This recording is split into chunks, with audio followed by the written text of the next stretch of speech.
Qu'est-ce que c'est qu'une saison des éclipses? Pourquoi c'est une opportunité exceptionnelle de transformation et de développement personnel? Et qu'est-ce qu'une saison des éclipses va activer dans votre vie? Quelle partie de votre vie va être activée? C'est ce qu'on va voir dans la vidéo d'aujourd'hui. Heu,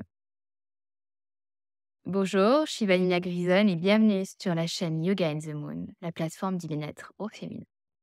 Qu'est-ce que sont que ces portails des éclipses? Elles ont lieu déjà 2 fois par an, donc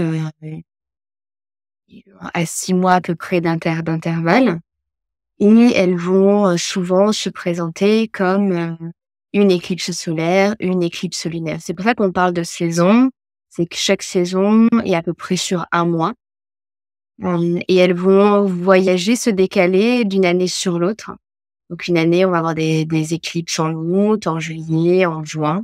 Donc chaque année, elles se décalent légèrement. Qu'est-ce qu'elles sont ces éclipses?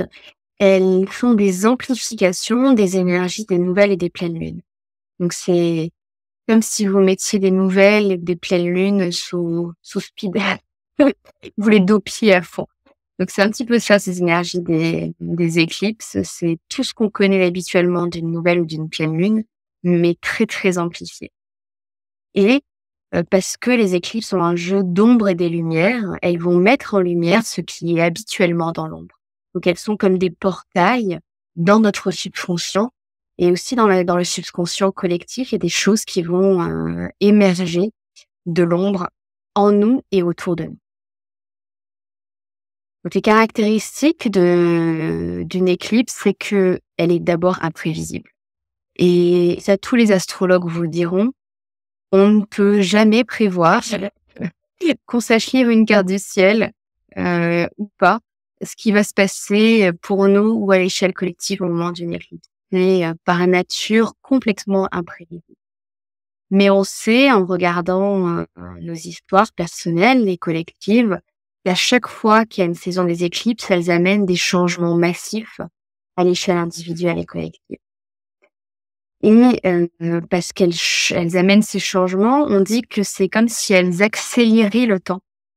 C'est comme si on prenait un tapis roulant, vous savez, dans les couloirs de métro ou d'aéroport, qui accélèrent les choses. C'est pour ça que ça change beaucoup de choses dans notre vie, parce qu'on va être propulsé vers l'avant, et ça va aussi accélérer le déroulement des événements dans notre vie. Donc être conscient de ça quand on rentre dans une saison des éclipses, ce qui va se passer va être imprévisible, ça va nous amener des changements massifs et tout va s'accélérer autour de nous.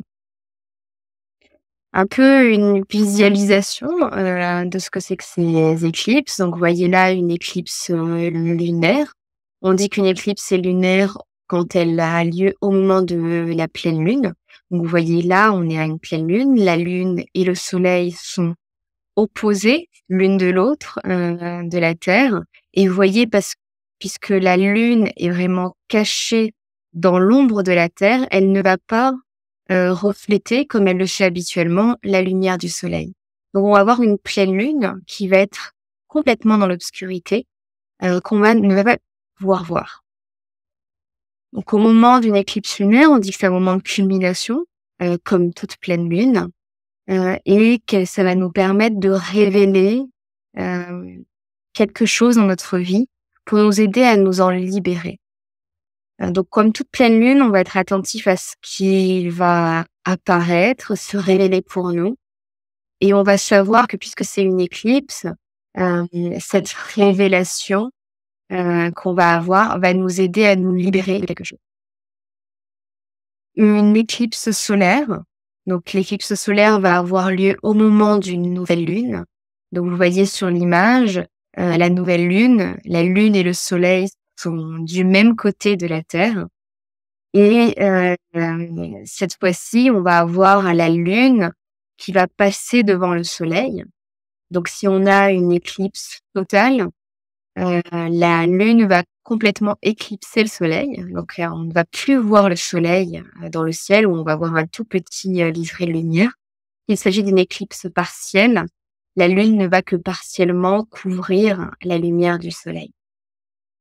Au moment d'une éclipse solaire, comme toute nouvelle lune, c'est un moment de pause, un moment où on est plus réceptif. Et puisqu'on est plus réceptif, c'est cette fois-ci l'inconscient qui va être mis en lumière. Et ça va vraiment être une phase où on va percevoir, comprendre les choses avec plus de clarté. Et c'est une phase où on va pouvoir intégrer. Chaque portail d'éclipse va souvent avoir un thème en fonction des maisons qui vont être activées par le portail d'éclipse. Donc, assez souvent, même si parfois ça peut être décalé, on a une nouvelle et une pleine lune qui vont être dans des maisons opposées dans votre carte du ciel. Il y a des moments où ça peut être légèrement décalé. On va avoir une nouvelle lune dans la première maison, la pleine lune dans la 8e, par exemple. En tout cas, c'est intéressant de regarder ici quel thème va être activé par ces éclipses. Donc, vous pouvez voir, première, 7e maison, ça nous parle vraiment de nous, notre identité et de la reconnaissance de l'image que les autres ont donnée. Moi et la manière dont les autres me voient.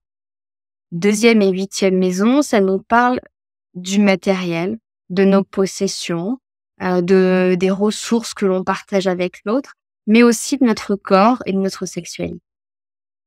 3e, 9e maison, ça peut nous parler de notre besoin de liberté, de nous émanciper, et ça peut nous parler aussi de chercher une certaine sagesse et philosophie. 4e, 10e maison, cette recherche d'identité, à la fois au sein de notre famille, au sein de groupes auxquels on fait partie. Identité, mais aussi sécurité, trouver nos fondations, pour pouvoir aussi trouver et prendre notre place dans notre cheminement de vie. 5e, 11e maison, c'est la recherche du bonheur en nous, mais aussi au sein de notre communauté. 10 et 12e maison, service, comment je peux mettre ma vie au service d'eux, et l'intégration, donc ce moment aussi de pause pour pouvoir vraiment ressentir et intégrer tout ce qui a pu se dérouler. Donc voilà quelques thèmes qui vous donnent une idée de comment ces éclipses peuvent jouer sur votre vie. Et enfin, comment se préparer à une saison d'éclipse, à l'intensité qu'il peut y avoir avec des éclipses. Donc tout d'abord, être douce et tolérante, avec un S, je vois ma faute, être douce et tolérante avec vous-même. Donc c'est un moment où il peut y avoir beaucoup de chamboulements et c'est important d'amener cette douceur et d'être patiente avec soi-même, avec les réactions qu'on peut avoir dans les situations qu'il y aura dans notre vie. On invite de la douceur. On reste ancré notamment en utilisant nos pratiques habituelles. Donc, rester ancré parce que les choses vont bouger autour de soi. Donc, c'est important d'avoir les pieds fermement ancrés dans la terre.